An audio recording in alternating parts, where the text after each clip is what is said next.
Thank you very much, Mr. President. Ladies and gentlemen, good evening. Assalamu alaikum. Lovely to see you all here tonight. We are having a very entertaining night, are we not, with some very interesting things being said from the other side of the house tonight. Let me begin by saying, as a Muslim, as a representative of Islam, I would consider myself an ambassador for Islam, a believer in Islam, a follower of Islam and its prophet. So in that capacity, let me begin by apologizing to Anne-Marie for the Bali bombings. I apologize for the role of my religion and me and my people, for the killing of Theo van Gogh, for 7/7. Yes, that was all of us. That was Islam, that was Muslims, that was the Quran. I mean, astonishing claims to make in the very first speech tonight, on a day like today, where the Conservative Prime Minister of the United Kingdom is having to come out and point out that these kind of views are anathema. And I believe you're trying to stand for the Labour Party to become an MP in Brighton. If you do, and you make these comments, I'm guessing you'll have the whip withdrawn from you, but then again, UKIP's on the rise, they'll take you, the BNP, they might have something to say about your views. This is what Mehdi Hassan always does. By the way, just on a factual point, since we heard a lot about the second speaker, about how backward we Muslims all are, on a factual point, you said that Islam was born in Saudi Arabia. Islam was born in 610 AD. Saudi Arabia was born in 1932 AD. So you were only 1,322 years off. Not bad? Not bad start there. Talking of maths, by the way, a man named Al-Khwarizmi was one of the greatest mathematicians of all time, a Muslim, worked in the golden age of Islam. He's the guy who came up with not just algebra, but algorithms. Without algorithms, you wouldn't have laptops. Without laptops, Daniel Johnson tonight wouldn't have been able to print out his speech in which he came to berate us Muslims for holding back the advance and intellectual achievements of the West, which all happened without any contribution from anyone else other than the Judeo-Christian people of Europe. In fact, Daniel David Levering, the author of the Pulitzer Prize-winning historian and author of The Golden Crucible, points out that there would be no Renaissance, there would be no Reformation in Europe without the role played by Ibn Sina and Ibn Rushd and some of the great Muslim theologians, philosophers, scientists in bringing Greek texts to Europe. As for this being our university, I will leave that to the imagination as to who is our and who is there. I studied here too. An astonishing set of speeches so far making this case tonight. A mixture of just cherry-picked quotes, facts and figures, self-serving, selective, a farrago of distortions, misrepresentations, misinterpretations, misquotations. Daniel talked about my article in the New Statesman, which got me a lot of flack, where I talked about the anti-Semitism that is prevalent in some parts of the Muslim community, which indeed it is. Of course, I didn't say in that piece that it was caused by the religion of Islam. In fact, modern anti-Semitism in the Middle East was imported from, finish the sentence, Judeo-Christian Europe, where I believe some certainly bad things happened to the Jewish people. In fact, Tom Friedman, Jewish-American columnist in the New York Times, told me in this very chamber last week that he believed, had Muslims been running Europe in the 1940s, 6 million extra Jews would still be alive today. So I'm not going to take lessons in anti-Semitism from someone who's here to defend the Judeo-Christian values of a continent that murdered 6 million Jews. Moving swiftly on. Yes. Absolutely. Well, I'm about to make that point. No, I'm about to make that point. You're right. I agree with you. I agree with you 110%. That is my point. I don't think Europe is evil or bad. I'm a very proud European. I don't want to judge Europe on that basis, but if we're going to play this gutter game where we pull out the Bali bombing and we pull out examples of anti-Semitism in the Islamic community, then of course I'm going to come back and say, well, hold on. I mean, look, let's be very clear. Daniel here was a last-minute replacement for Douglas Murray, who had to pull out. And Douglas and I have a well-documented differences, but to be fair to Douglas, as to be fair to Anne-Marie and to Peter, atheists. Atheists see all religions as evil, violent, threatening. What the problem I have with Daniel's speech is that Daniel comes here to write this robust defense of Christianity, forgetting that his fellow Christians, people who said they were acting in the name of Jesus, gave us the Crusades, the Spanish Inquisition, the anti-Jewish pogroms, European colonialism in Africa and Asia, the Lord's Resistance Army in Uganda, not to mention countless arson and bomb attacks on abortion clinics in the United States of America to this very day. I would like a little bit of humility from Daniel first before he begins lecturing other communities and other faiths on violence, terror, and intolerance.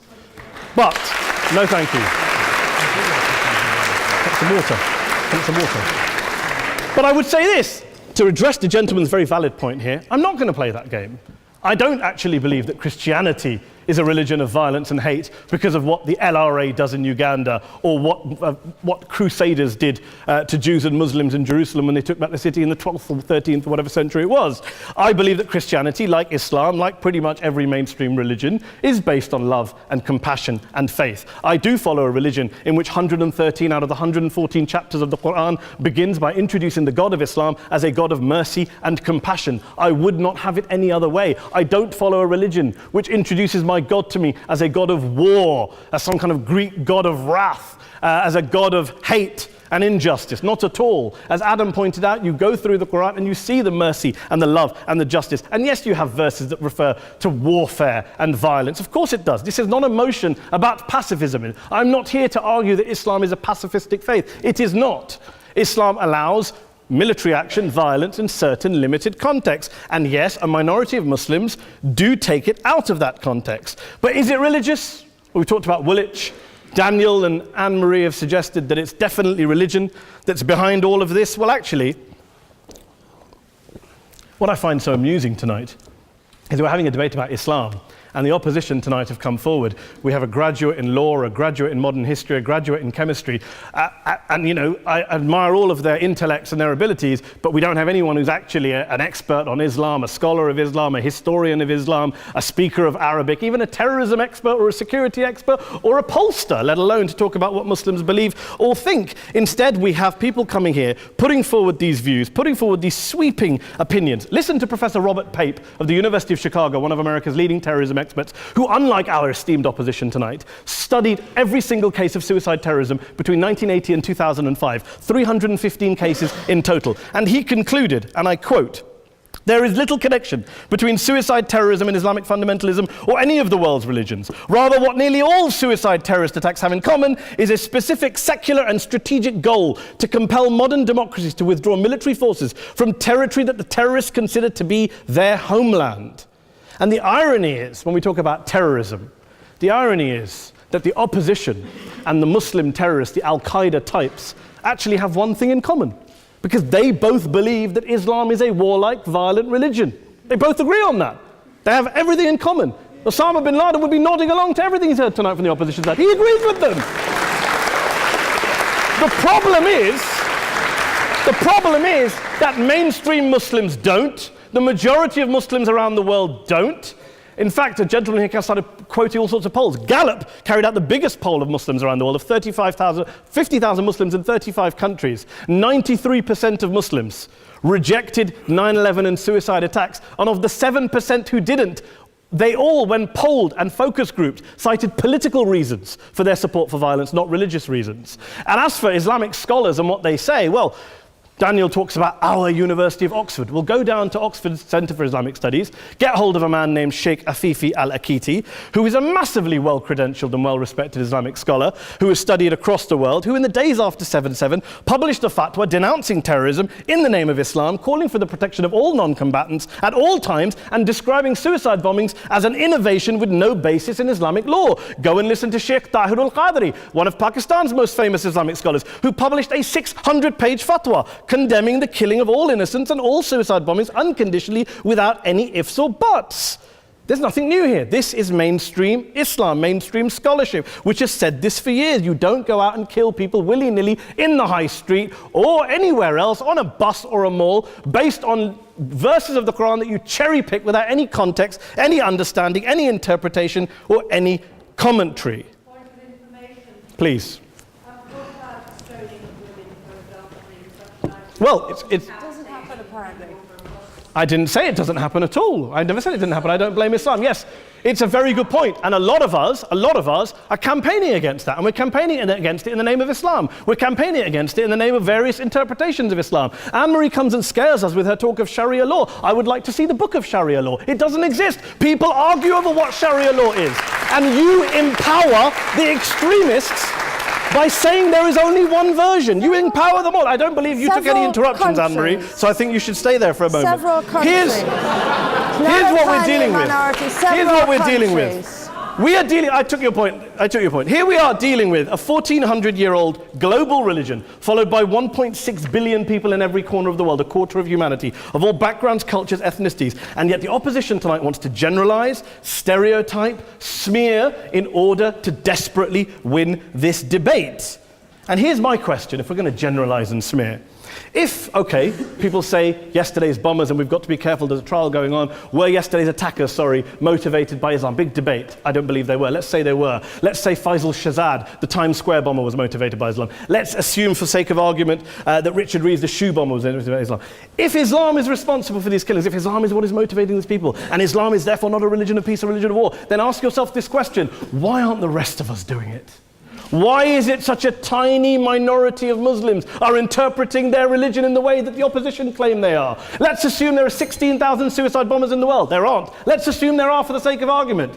That's 0.001% of the Muslim population globally. What about the other 99.99% of Muslims who the opposition tonight either ignore or smear? The reality is that the rest of us aren't blowing ourselves up tonight. The reality is that the opposition came here tonight not worried about the fact that me and Adam might pull open our jackets and blow ourselves up tonight because we're followers of a warlike warrior religion which wants to take over Europe and Daniel's university.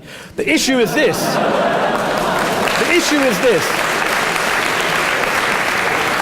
Unless the opposition can tell us tonight, and Peter Atkins is here, one of our great atheist intellectuals, can tell us tonight, they can answer this question tonight: why don't the vast majority of Muslims around the world behave as violently and aggressively as a tiny minority of politically motivated extremists? Then they might as well give up and stop pretending they have anything relevant to say about Islam or Muslims as a whole. Ladies and gentlemen, let me just say this to you. Think about what the opposite of this motion is. If you vote no tonight, think about what you're saying the opposite of this motion is. That Islam isn't a religion of peace, it's a religion of war, of violence, of terror, of aggression. That the people who follow Islam, me, my wife, my retired parents, my 6-year-old child, that 1.8 million of your fellow British residents and citizens, that 1.6 billion people across the world, your fellow human beings, are all followers, promoters, believers in a religion of violence. Do you really think that? Do you really believe that to be the case? They say that in the Oxford Union, the most famous debate was in 1933 when Adolf Hitler looked out for the result of the King and Country motion, where they voted against fighting for King and Country, and Hitler was listening out for the result. Well, tonight, 80 years on, there are two groups of people around the world who I would argue are waiting for the result of tonight's vote. There are the millions of peaceful, non-violent, law-abiding Muslims both in the UK, Europe, Asia, Africa and beyond, who see Islam as the source of their identity, as a source of spiritual fulfillment, of hope, of solace. And there are the phobes, the haters, the bigots out there who want to push the clash of civilizations, who want to divide all of us into them and us and ours and their. Ladies and gentlemen, I urge you all not to fuel the arguments of the phobes and bigots. Don't legitimize their divisions. Don't legitimize their hate. Trust those Muslims who you know, who you've met, who you hear, who don't believe in violence, who do want you to hear the peaceful message of the Quran as they believe it to be taught to the majority of Muslims, the Islam of peace and compassion and mercy, the Islam of the Quran, not of Al-Qaeda. Ladies and gentlemen, I beg to propose this motion to the House. I urge you to vote yes tonight. Thank you very much for your time.